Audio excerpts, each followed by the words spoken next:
Is East Asia Tonight. Good Friday evening. I'm Atelier with tonight's top stories. China's top decision-making body pushes for proactive, coordinated policies ahead of key annual meetings next week. Also on the agenda, stabilizing jobs and increasing the nation's self-sufficiency. Now, those comments come amid China's sweeping defense purge, with more than a dozen senior executives and military figures removed from the national legislature. Now, Beijing accuses Manila of disrupting regional peace after the Philippines held joint drills with the US and Japan in the South China Sea. Now, countries urging restraint as tensions escalate between Pakistan and the Afghan Taliban. Islamabad has declared open war, launching overnight airstrikes in Kabul.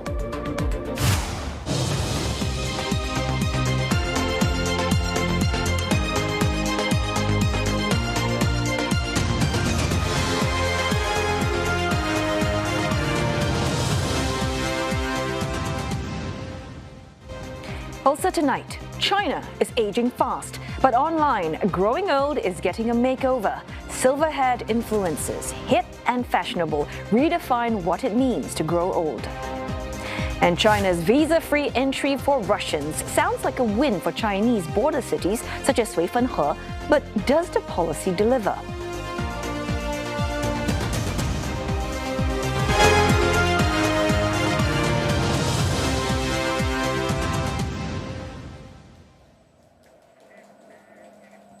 China's top leadership is calling for stronger economic support and better policy coordination as growth pressures mount ahead of next week's annual political meetings. Now, state media says the ruling Politburo wants more proactive fiscal measures and moderately looser monetary policy alongside efforts to stabilize jobs, businesses and markets. Officials also pledging to boost domestic demand and expand new growth drivers while pushing for greater self-reliance in science and technology. Now, China's economy grew 5% last year, meeting Beijing's target despite trade tensions with the US. Lawmakers also reviewed a draft of the country's next five-year plan ahead of Parliament in March.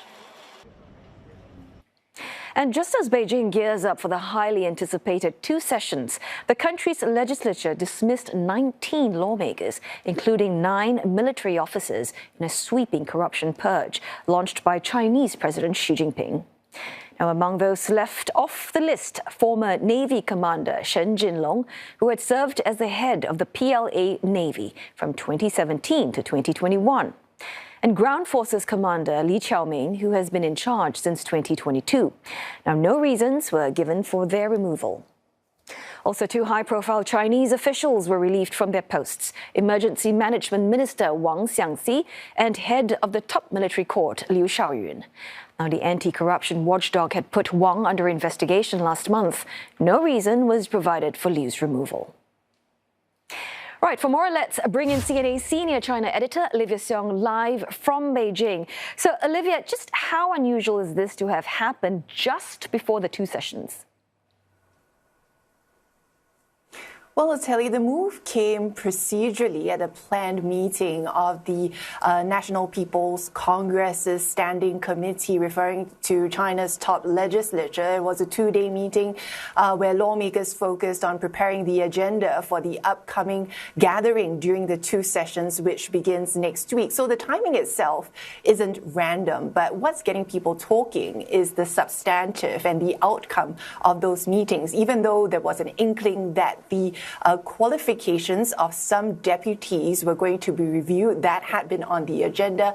The outcome of it is somewhat surprising. Of the 19 deputies removed, specifically 9 of those from the military is also significant. And these are senior figures. We're talking about 5 full generals, a lieutenant general, and 3 major generals across the Air Force, the Rocket Force, the commander of the ground forces, even non-active service members of the military not spared here. We're talking about the former Navy commander as well. And I asked an expert what impact this could have on the upcoming NPC meeting that's set to begin next week. And remember that these are meetings where China's policy blueprint for the rest of the year is discussed. This year especially significant as it marks the start of a new 5-year plan where economic, social, defense, priorities are mapped out from this year until 2030. But it seems, however, that we are also going to be hearing about the Chinese defense budget. And this latest shakeup could have somewhat of an impact of the military delegation's presence at the meetings. Have a listen. These military officers could offer valuable insights into defense policymaking. And with the fall of these officers, we'll probably see less input from these experienced individuals, which could affect the quality of future legislations. They could give advice on how to improve the PLA's capabilities and perhaps even champion for greater budget for the PLA. So, Olivia, after this sweeping leadership purge, what should we be looking out for next? Well, first, at the upcoming two sessions, we'll be looking out for that defense spending figure. Even though there's this shakeup going on in the Chinese military, analysts are seeing that China's defense budget is still expected to grow this year. Second thing that we're looking out for beyond even the two sessions is what wasn't discussed. There had been speculation as to whether the investigations into Central Military Commission members, General Zhang Youxia, who was the number 2 military official after President Xi, as well as Liu Zhenli, whether their cases would be discussed. But from state media reports, that was at least not surfaced, and at least publicly. Experts likely say that this likely means that investigations are still going on for and may not be made public for some time. They have been accused of serious violations of discipline and law, a standard euphemism for corruption, and with accusations in other military discourse and articles that we have seen of damaging the PLA's combat effectiveness. And there could be more to come. Have a listen. Well, I expect the purge to continuously affect the other officers. We'll probably see more subordinates of these purged officers being also targeted. Although, due to their lower ranks, they probably will not be their cases will not be publicized. So actually, the purge in the PLA is a lot deeper than we can see from the surface. Now, we have to remember, too, that the anti-corruption drive has been a signature campaign of President Xi since he came to power in 2012. And the drive has been wide-ranging. Last year, a record 65 senior officials were detained, up from 58 in 2024, intensifying in focus, too, with the Chinese military. In October, if you recall, 9 top generals were expelled from the Communist Party. The year before that, 2 former defense ministers expelled. And President Xi did make rare mention of this military shakeup over the recent Chinese New Year when he addressed the PLA troops over video link. And he said that the past year had been, quote, unusual and extraordinary, adding that the PLA had undergone revolutionary tempering in the fight against corruption. We also see the PLA Daily pointing to issues within the PLA over corruption, unnecessary spending, and formalism, signaling that there should be more to come. Right. More purging on the cards. We will be looking out for that. Thanks so very much for that report. CNA senior China editor Olivia Seong, live from Beijing. And of course, we've got more coverage on this story on our website, cna.asia. In the coming week, we'll also be bringing you extensive coverage from China's annual political meetings. Do stay with us here on CNA for the latest news and analysis. Meantime, Beijing is accusing Manila of disrupting peace and stability in the region after the Philippines held joint drills with the U.S. and Japan in the South China Sea. Well, those drills took place over the Bashi Channel, an area that separates the Philippines from Taiwan. Helicopters and fighter jets were deployed, with the U.S. also sending a guided missile destroyer. The Philippine military says that the exercises were part of efforts to build up cooperation with military allies. Well, the Chinese military says it conducted a routine patrol of the waters this week, vowing to protect China's territorial sovereignty and its maritime rights and interests. Beijing claims most of the South China Sea, rejecting a 2016 arbitration tribunal ruling that found its claims over the vital trade waterway groundless. Pakistan has declared, quote, open war with the Afghan Taliban. Islamabad launched overnight airstrikes on Kabul and other parts of Afghanistan in retaliation for what it calls an unprovoked attack. Prime Minister Shahbaz Sharif has vowed a strong and decisive response to defend his country's territorial integrity. Islamabad says it killed more than 130 Taliban members. Kabul puts the death toll at 8. Pakistan also said it destroyed a Taliban battalion headquarters, an ammunition depot, and multiple tanks. Well, Afghan forces meantime say they started firing towards Pakistan's side of the border late last night, killing more than 50 Pakistani soldiers. Islamabad disputes the figure, saying that there were only 2 troop fatalities. Afghanistan says the assault was in response to Pakistani airstrikes over the weekend, which the UN says killed more than a dozen civilians. China, a close ally of Pakistan, expressed its concerns and called for restraint. 巴基斯坦和阿富汗是搬不走的邻居，也都是中国的邻国。作为邻国和朋友，中方对冲突升级深感担忧，对冲突造成人员伤亡十分痛心。中方一直通过自身渠道斡旋调解巴阿冲突，愿意继续为缓局降温、两国改善关系发挥建设性作用。中国外交部和中国驻巴基斯坦、阿富汗使馆正就此做两国有关方面的工作。中方并要求两国确保中方在巴基斯坦和阿富汗人员、项目和机构的安全。 Saudi Arabia's foreign minister met with his Pakistani counterpart to discuss reducing tensions. It's unclear whether Riyadh will be involved in brokering a ceasefire. Separately, Russia and Iran have offered to help facilitate dialogue between Kabul and Islamabad.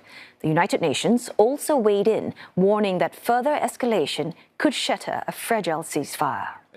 And correspondent Hira Mustafa is covering the story for CNA in Islamabad, and she tells us why Pakistan seems unwilling to let go of what it sees as Afghanistan's aggressions. Well, despite the political differences, we see all the political parties of the country standing united, backing the country's army, saying that they stand united with the armed forces of the country in these difficult times. In terms of de-escalating the tensions between the two countries, that the friendly countries, Turkey, Qatar and Saudi Arabia, stepped in when there was military clashes last year in October between the two countries. These countries stepped in to bring Pakistan and Afghanistan to the table of diplomacy, and both the countries signed a Qatar-mediated ceasefire last year. But with the latest escalation of violence, what we are hearing from the experts in the capital is that it's going to be difficult to convince Pakistan this time around, that because Pakistan on multiple occasions has reiterated that Pakistan wants Afghan administration to take concrete steps to dismantle the militant groups who are operating across the border, carrying out, cross-border attacks in Pakistan's provinces of Khyber Pakhtunkhwa, Balochistan. We have also seen a surge of suicide bombing in Pakistan ever since the US troops has withdrawn from Kabul. This is what we are hearing from the officials in Islamabad. Pakistan's defense minister has stated that if Pakistan wants to resolve this conflict via dialogue, but Pakistan's patience has run out with Afghanistan, and now Pakistan will respond to with full force if Afghanistan carries out any sort of a military operation against Pakistan. But earlier we spoke to Amin Saikal, adjunct senior fellow at S. Rajaratnam School of International Studies at NTU, and he told us what's driving this escalation. Now for nearly 3 years, and they have exchanged fires across the border. between them. Pakistan has alleged the Afghanistan Taliban for supporting the Pakistani Taliban or the Tehrik-e-Taliban Pakistan for a number of explosions inside Pakistan, which has taken many lives. And Afghan Taliban have really denied that. But all the evidence tell us that Afghanistan Taliban have supported the Pakistani Taliban, and they have allowed them to take residence inside Afghanistan, but they are also supported at the same time by Al-Qaeda, which again has swelled its numbers inside Afghanistan under the patronage of the Afghanistan or Afghan Taliban. So I think unless the Afghan Taliban really gives up their support for the Pakistani Taliban, this conflict is likely to continue and could also escalate. I mean, Pakistan in the past have bombed, for example, some of the sites in Kabul, the capital of Afghanistan. And so as a result, I think now there is a danger of the widening of this conflict. Well, next on East Asia tonight, Japan pumping in $1.6 billion more into chipmaker Rapidus and tightening its grip to protect that investment. From AI hype to pink slips, Block slashes thousands of roles in one of the sector's biggest cuts yet.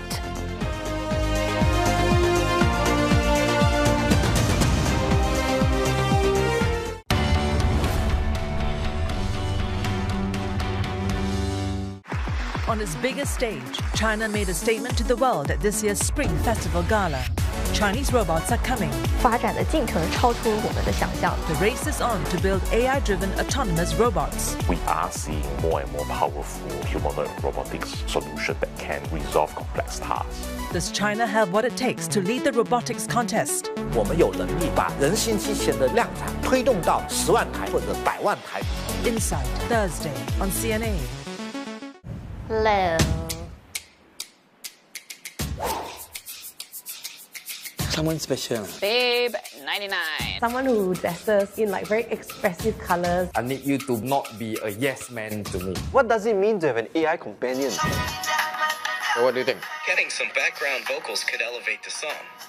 There's pizza. I think you love pizza. I'm also in the mood for something new. How about we try the steaks and fries instead? The engagement is so realistic. The whole point of this is to really mimic a human. Oh, do you want to take a Wi-Fi together in the bubble? What's going on? Can't quite figure out what's happening around us tonight. Don't say anything, just watch the movie. AI companions are essentially designer buddies. Well, in this show, let's see how the AI companions work and why they sometimes beat humans at being human.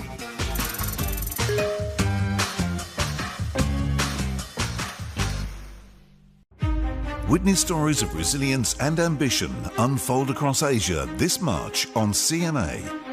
In Singapore, 5 food entrepreneurs confront the true cost of survival in a relentless F&B scene. And you see your bank account kind of dwindling down, and I've got 2 young kids. It's a scary feeling. Faced with daily operational pressures, how far would they go to chase a dream in the long game? In November 2025, a catastrophic fire in Hong Kong killed more than 100 residents. Even as homes and hopes were destroyed, survivors came together to reclaim their lives. Witness a community rising from the ashes of loss in After the Fire. And enter the arena of innovation as 36 participants overcome a series of challenges to design, build and pilot drones and robots. Come on! Who will be crowned champions of the very first CNA Tech Challenge. This March on CNA. CNA 938. News you can trust to start your day informed, to navigate your finances and your world, and to make sense of what matters. CNA 938. News you can trust.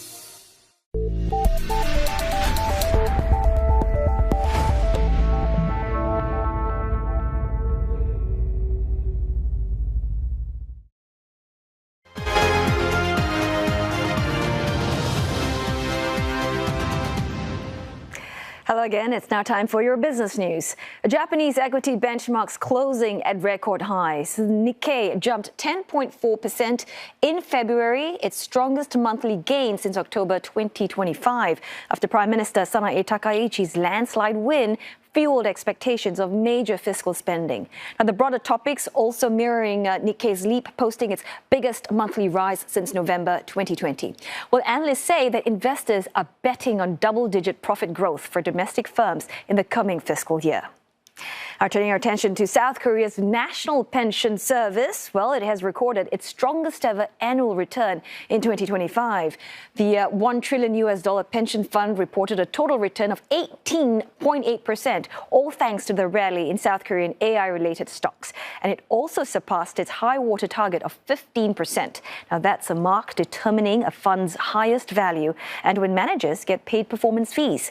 Domestic assets were the main contributors. They surged almost 83%, with those overseas returning 20%.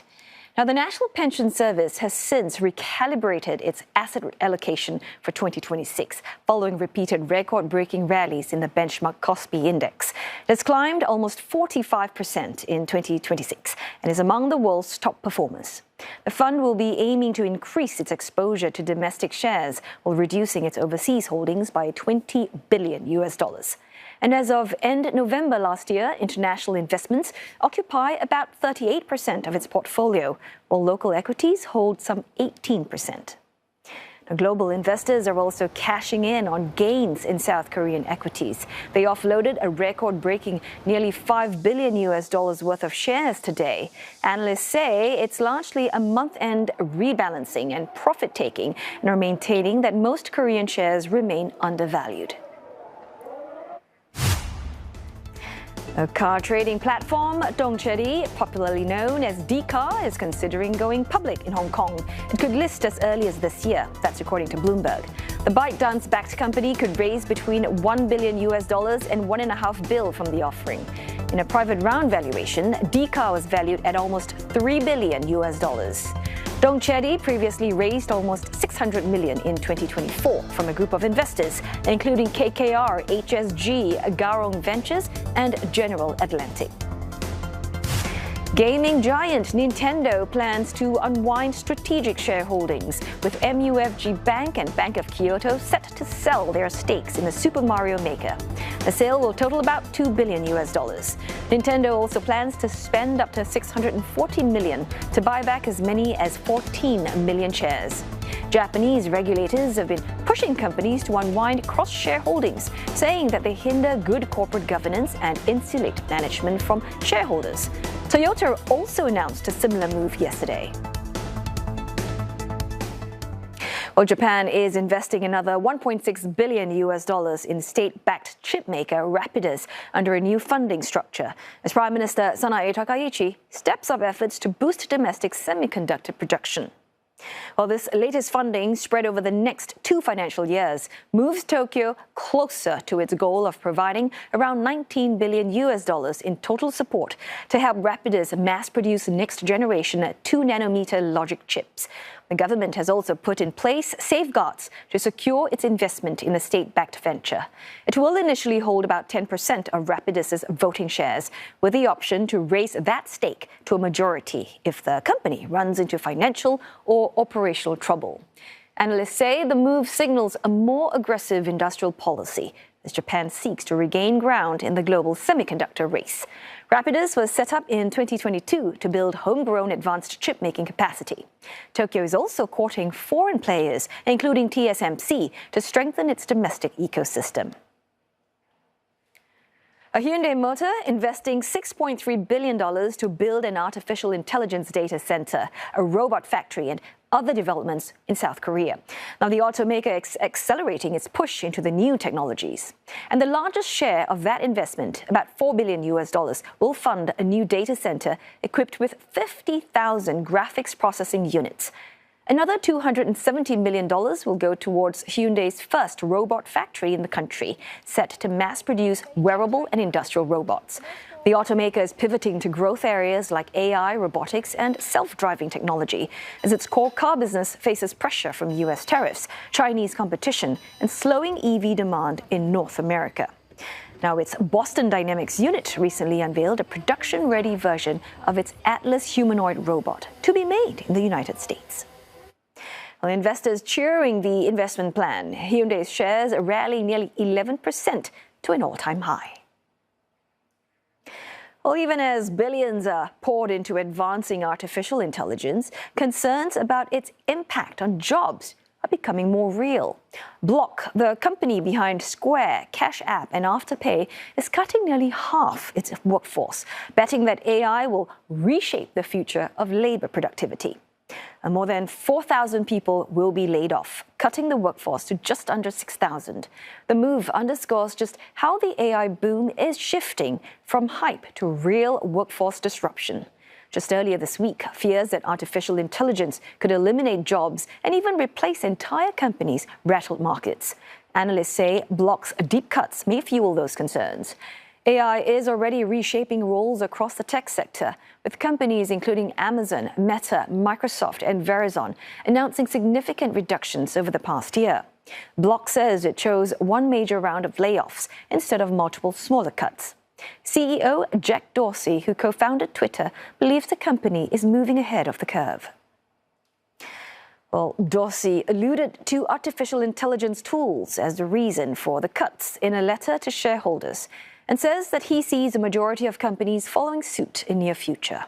Investors reacting well to the gutting of jobs. Block's shares soared up to 24% after that announcement.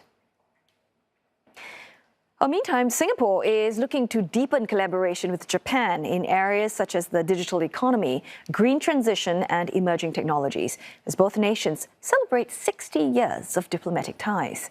Well, Senior Minister of State for Foreign Affairs, Sim Ann, says that this comes as part of Singapore's strategy to strengthen and expand partnerships with like-minded nations, including Australia, France, and South Korea. With this circle of trusted friends, we will forge ahead in critical sectors like defense cooperation, but also in new and exciting domains such as energy, technology, and sustainability. Beyond strengthening Singapore's economic resilience and security, such ties can also bring tangible benefits to Singaporeans and our companies. On international partnerships, Minister of State Zulkarnain Abdul Rahim says that Singapore must expand its global footprint, and this can be done by strengthening long-standing friendships and building new ones. While the country has successfully diversified into fast-growing markets in recent years, more can be done. We have been pursuing a whole-of-government approach in engaging emerging regions such as Latin America, the Middle East, Africa, Central Asia, South Asia, and the Pacific Islands. This includes establishing new embassies and touchpoints and unlocking economic opportunities for our companies. We are also working to expand people-to-people and cultural exchanges to build mindshare and familiarity of these countries among Singaporeans. Time now for a break, but coming up on East Asia tonight, meet China's silver influencers, seniors who are redefining aging through social media.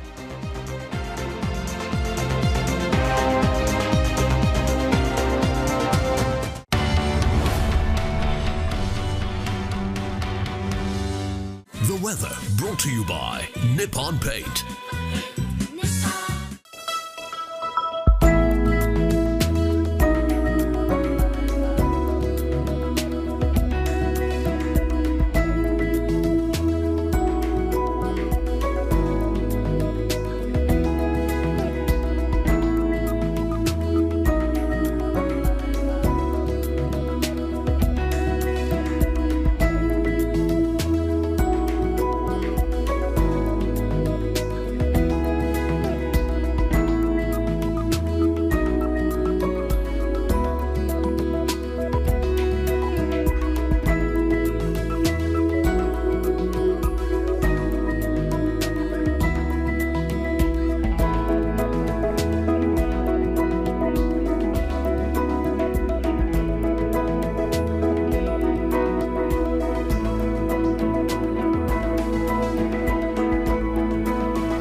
Washable, anti-mold, durable, strong coverage. Nippon Paint Odorless, Singapore's most popular paint brand. CNA 938.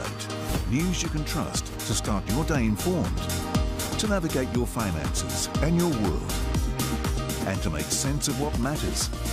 CNA 938. News you can trust.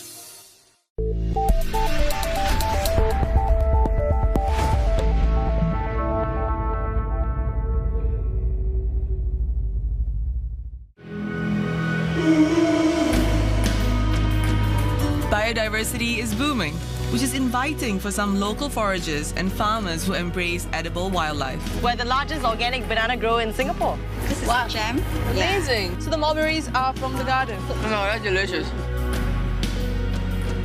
Singapore is ramping up conservation efforts locally and across the region. I really do love reptiles and finding out about them, so I really love my job. Building must relate to the lives of the people. 目前还是一直要创新一些新的东西。我也不希望是人家把我看作是80岁的人。There are those who dare to be different, who have made their mark in Singapore and beyond. You have such big dreams, you want to change the world with your art. Obviously, every fighter wants to win, so all you can do is to prepare yourself to win.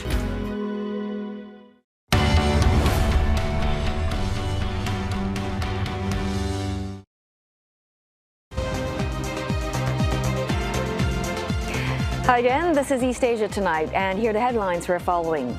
Pakistan declares, quote, open war with the Afghan Taliban, launching overnight airstrikes in Kabul and other parts of Afghanistan, retaliation for what it calls an unprovoked attack. China urges restraint as it continues efforts to mediate. Beijing accuses Manila of disrupting peace, condemning joint military drills by the US, Japan and the Philippines in the South China Sea. And China's top leadership calls for stronger economic support and better policy coordination as growth pressures mount ahead of next week's key annual political meetings. Now, a group of influencers is gaining a following online among young Chinese. They're hip and fashionable, they offer comfort, and they make growing old a little less scary. CNA's Crystal Chia met up with two of them in Shanghai. This is Joan, known as Joan Jie, or Sister Joan. This is her friend, Min Jie. Both in their 60s, they are part of a growing group of China's silver influencers. Joan started sharing her daily outfits online in 2022 and now has 120,000 followers across Red Note, otherwise known as Xiaohongshu and Douyin. Min joined her last year and already has about 10,000 fans. They say that they launched their online ventures out of a lifelong passion for fashion. Unlike many of their peers, they also don't have the added responsibility of caring for grandchildren, meaning more time to plan, shoot, and even personally edit their own content. 我就觉得我就是感觉到我有个人的价值，然后提升了很多，因为我就是通过这个平台，我学到了很多学不到的东西，年轻人学的东西我都学了。网上嘛，就是各种声音都有，你们会不会遭遇到某些人的一些负面的评价？有反对的啊，他们说我是你这个年龄呢，然后你抛头露面的干嘛？你到底是什么什么的啊？但是我对这个，我只坚持自己。我觉得我开心，我觉得值得，我做这个特别那个，对，开心啊就行，我是这样想的。The hashtag Daily Life of 90-year-old Grandparents, an umbrella term for content about elderly life, has more than 1.2 billion views on Douyin and almost 100 million views on Red Note. There's a rising trend of so-called silver influencers, and analysts see their popularity as a positive development for society. They help to overturn negativity and pessimism associated with aging, and viewers get a new perspective on growing old amidst China's rapidly aging demographic. I think many of the prime age population, they also feel the pressure because they are expected, right, to be the productive ones, right, support two ends of the population. And so I think they started to imagine that aging life and how to make it possible, better, how they can still make life beautiful. Some of these younger viewers call these influencers their cyber grandparents, seniors who provide them warmth and comfort as they deal with a multitude of economic pressures and employment challenges. 因为现在毕竟年轻人的生活压力会比较大一些嘛，所以说现在的话，希望自己老了以后也能够像他们一样的有这种放松的一个心态。有一个拍的一个大概60、70岁的奶奶，然后她染着那个白色和黑色就是渐变的头发，然后穿得很时髦也很亚，我就觉得哦，原来我以后也可以活成那个样子，我就感觉还挺有盼头的。主要是讲述自己年轻的故事吧，然后还有遇到很多挫折的一些感悟，就主要是这一些。但是呢，建议类的不太喜欢看。China has one of the fastest growing aging populations in the world. 1 in 5 people now are aged 60 and above, and by 2040, there would be 402 million people aged 60 and over. These seniors will be healthier, more educated, and more digitally savvy than previous generations. They are also part of what's called the silver economy. And in 2024, the Chinese government elevated its focus on the sector to a national strategic level. At last year's 2 sessions, the government's work report stated that officials should vigorously develop the silver economy, outlining enhanced support for elderly care services. At this year's 2 sessions, policies around aging will again be in focus, as some local 2 sessions meetings have already shown as they discuss their plans and proposals before meeting at the national level. But sociologists do point out that policymakers need to consider that the silver generation of today is not the silver generation of the past. Regarding policy designs, and then probably the old style imaginations or corresponding policy setup may not fit very well, right, with the emerging aging population. The older people also embracing very modern, very timely, updated, fashionable lifestyles, right? And then how to better adapt and accommodate their more diverse, more enriched lifestyles when they get older, right? And that can be on the a new checklist for the policymakers. For Joan and Min, they plan to grow their social media, put in the hours, help each other take photos, as well as provide encouragement and support. 我是准备有一点点小小的改变嘛，他要让我进步嘛，不要老是拍图文嘛，要学着做视频、剪视频。我有这方面的准备。我跟他说，前期做的时候，图文可能因为你刚刚做嘛，不太熟悉，不太然后你做点图文，然后打好基础，然后后期要走向视频，因为视频是短视频，现在就是一个趋向嘛，对吧？对。所以我跟他说，我说你还是做。他要我到后面如果确实做的还不错，粉丝量也我们就可以做直播呢。对。对吧？我们要接受新鲜的东西。对。Well, let's find out more, and we go to CNA's Crystal Chia, who is based in Shanghai. So, Crystal, these cyber grannies are very inspiring. Tell me, how did you go about finding them? Yeah, so you would think that it would be easy for us to find these silver influencers, right? They're on the internet. Surely they want some exposure on television, but actually not really true. We had to reach out to more than 20 silver influencers, and the reason being that it has become quite institutionalized. You know, when we approached this particular silver influencer, she actually asked us for an entire PowerPoint deck before they could actually, they would be willing to speak to us. A lot of them, they have managers, and there are companies that incubate these influencers. Now, eventually we found Joan and Min. They still like operating on their own because they like the freedom that comes with it. But you know, as we talked about in the package, as well as these, as China's elderly become more digitally savvy, more educated, and wealthier, you know, we will expect the pool of these silver influencers to grow larger and larger. Oh, I really didn't expect it to be so difficult trying to convince these cyber grannies to, to join us for the story. But at the same time, also from your package or your story, we heard that young people there saying that these cyber grannies are actually very inspiring. It makes them look forward to a life themselves when they get older. But what is the general sense in Shanghai? I mean, is that the same sentiment across the board? Yeah, so there are several online satirical videos, that contrast the lives of these very happy and active elderly with the so-called very lifeless young people in China. Now, we know about the challenges that young people face today, right? Unemployment, difficulty finding jobs, economic uncertainty, but we don't really hear about how the 1970s, they're also often called the luckiest generation. They did not experience the hardship of the 60s, and they really rode the property boom, and they enjoyed the benefits of basically China's economic reforms and opening up. So there's that contrast that's going around in social media. You asked about Shanghai as well, and Shanghai paints quite a troubling picture of its demographic problem. Shanghai became an aging society in 1979, 21 years earlier than other cities, than the national average. Shanghai has 5.7 million registered seniors. So there is an urgent need for Shanghai to address this problem. At the local two sessions meeting earlier, the mayor said that they will add another 2,000 dementia care beds as well as more community centers. Now, but Crystal, you've also mentioned that some of these seniors likely have substantial savings. I mean, that's always helpful. How does that affect consumption patterns in China then?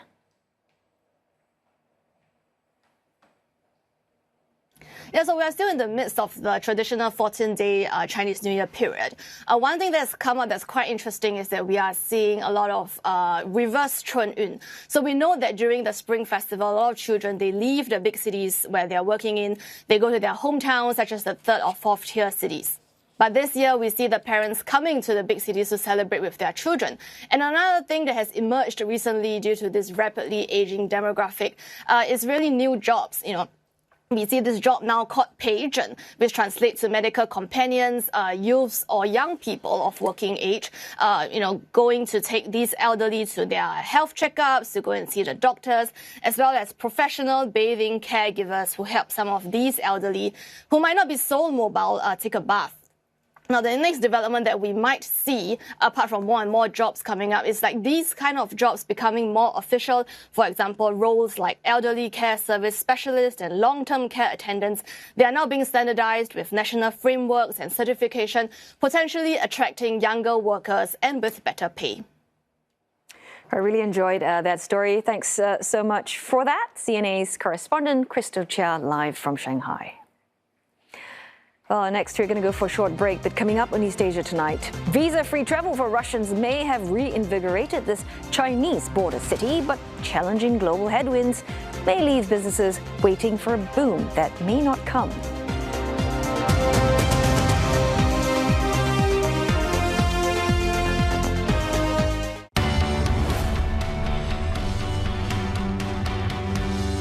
On this episode of Singapore Hour, 9 years ago, I bought a one-way ticket to London, and that opened my door to being a fashion photographer. Vogue, Elle, I never thought my work would end up in these big magazines.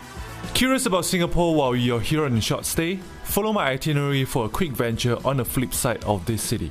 Wow, that's a secret door. You don't want to miss Singapore Hour tonight on CNA.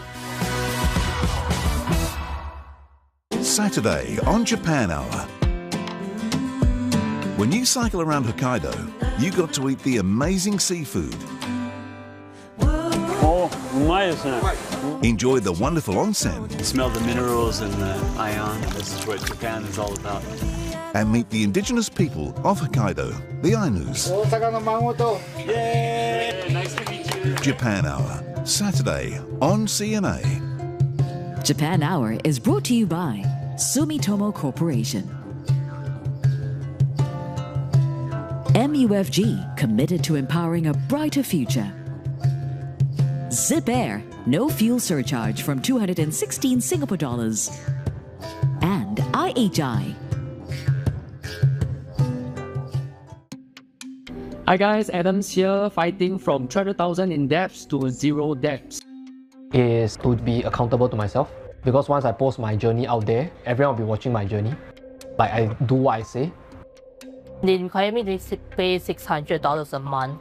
That's more than 1/4 of my salary. For the first 4 years, I wasn't able to pay anything. Bankrupt, now what? Saturday on CNA.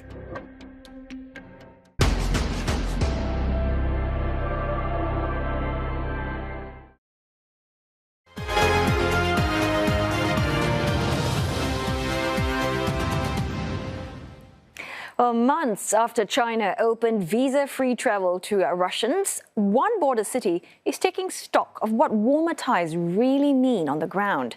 Suifenhe in the northeastern Heilongjiang province is a key gateway for trade.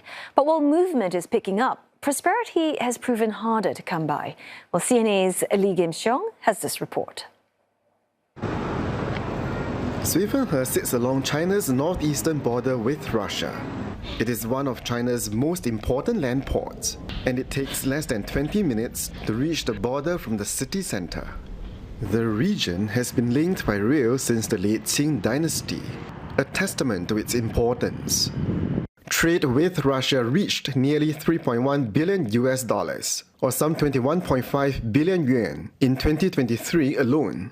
That's more than a fifth of Heilongjiang's Russia-related trade, making the city a bellwether of trade climate.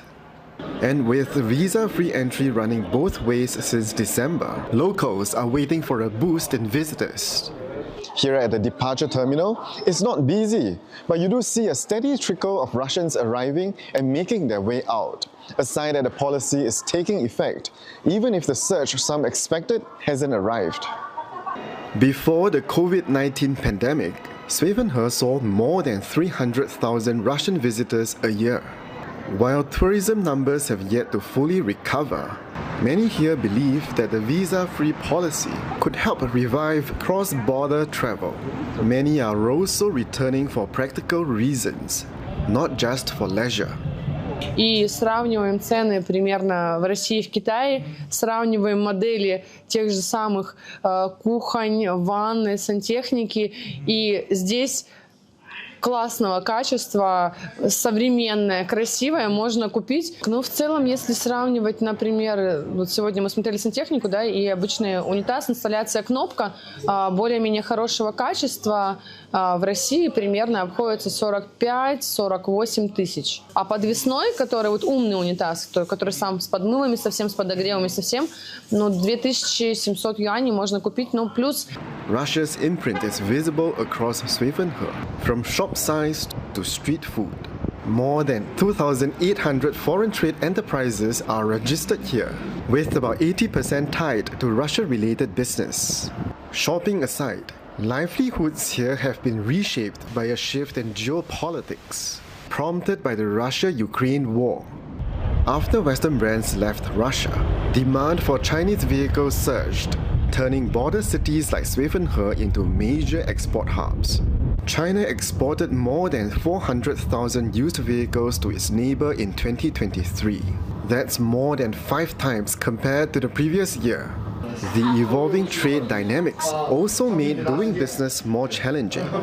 俄罗斯给自己的工厂、自己本国的工厂都涨了税，成本都在增加。去年的12月份汇款，这批这个啤酒的时候是1比7.2汇率，卢布。后期在6月份、7月份的时候汇款就变1比9.3，综合费用就涨了30%。综合费30%，这可不是小数目，我的东西一下就贵了。And as some businesses adapt, those depending on footfall are on survival mode. 这玩意前一年搞个几十万，现在的话挺费劲的，现在是。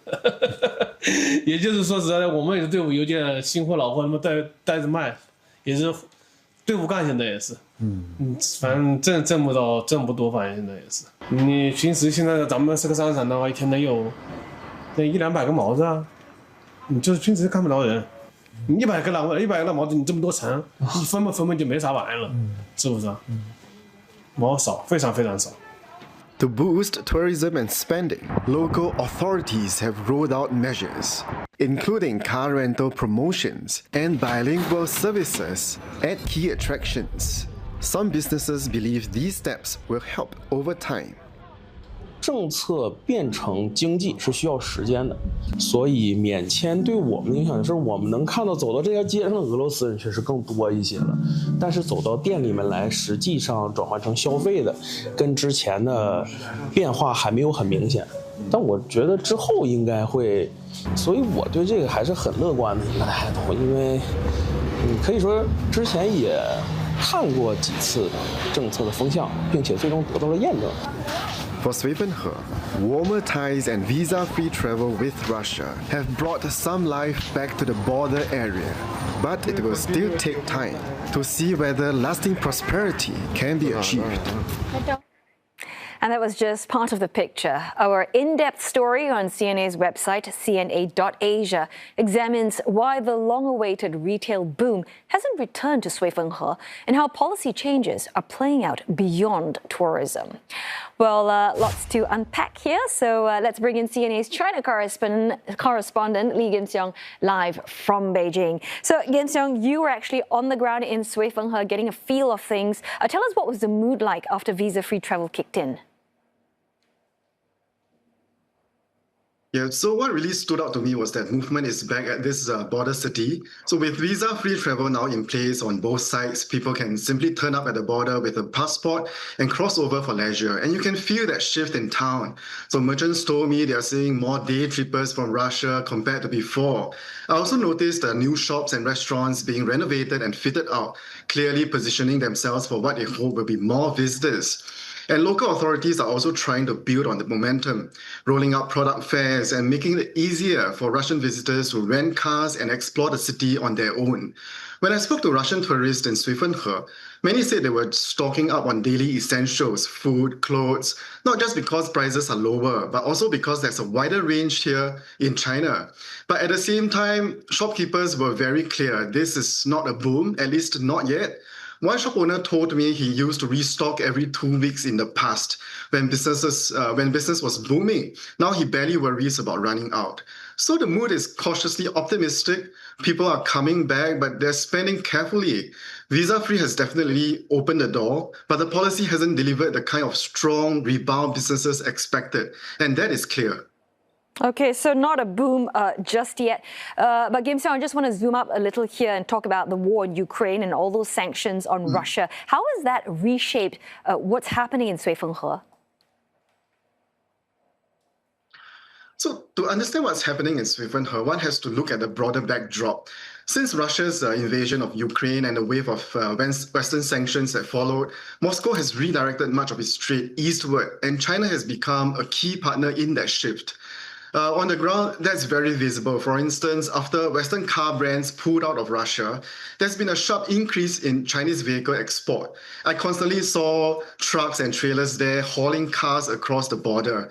A Russian who works for a car export firm in Swifenhe told me consumer choices back home are now limited, so Chinese models are filling that gap. Besides cars, energy flows have also pivoted east, with coal traders now saying that business is now more competitive than before as more players enter the scene. So geopolitics has created opportunities in Swifenhe, but traders also warn that conditions can be volatile, especially in factors like exchange rate. And that makes the overall business landscape uncertain. So this isn't just about more trade, it's about the type of trade.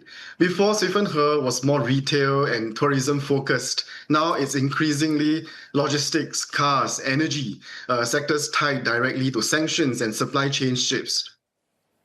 So quite a shift there. So if we just step back from the town itself, what does Swifenhe tell us about the current state of ties between China and Russia? Right, at the leadership level, China and Russia have framed their ties as stable and strengthening, with people-to-people exchanges highlighted as one of the priorities. Two-way visa-free travel is part of that push. And such an arrangement is actually relatively rare among China's land border neighbors. So Swifenhe as a border city reflects both sides of that story. Closer ties have opened the door, but translating that into sustained prosperity is a slower, more gradual process. Swifenhe shows the difference between symbolic policy and economic reality. Visa-free travel is in many ways a positive political signal between two nations, but consumer confidence and income levels ultimately decide whether that symbolism translates into growth. Even so, many of the locals I spoke to said they're not just thinking about short-term gains. They see it as a part of a longer arc, a gradual rebuilding of cross-border habits rather than a sudden revival. So they're also hoping closer ties in the future will mean smoother processes and fewer barriers to trade. That could create even more opportunities down the line. I really appreciate your report there. CNA's China correspondent Li Kim-seong live from Beijing. Looks like cherry blossom season is set to begin earlier than usual across much of Japan, with forecasters predicting an early start in several major cities. The Japan Weather Association says blossoms will open in Tokyo and Fukuoka on March 20th, with other major cities following soon after. Another forecaster predicts Tokyo could see blooms as early as March 16. Well, warmer temperatures are expected to bring an early and intense sakura season, especially in eastern Japan. But as the sakura season approaches, some communities have announced scaling back of festivals due to over-tourism. Arakureyama Sengen Park, a site known for its view of Mount Fuji and a 5-story pagoda, went a step further, cancelling its cherry blossom festival. Well, officials say heavy crowds have caused traffic congestion and littering, disrupting residents' daily lives. They say the move is aimed at protecting the quality of life for locals, and it remains unclear whether the festival will resume next year. And ahead on Asia Tonight, here are just some of the stories we'll also be covering. We're going to be speaking to our correspondent in Islamabad after Pakistan says it's now in open war with the Afghan Taliban following overnight airstrikes in Kabul and other parts of Afghanistan in retaliation for what it calls an unprovoked attack. And Canadian Prime Minister Mark Carney begins his visit to India, where he'll be meeting counterpart Narendra Modi next week. Both sides looking to ease trade reliance on the US and repair ties strained under Justin Trudeau. These stories and more on Asia Tonight, 8 p.m. Singapore, Hong Kong time, right here on CNA. And that wraps up Friday's edition of East Asia Tonight. Thanks for watching and have a great weekend.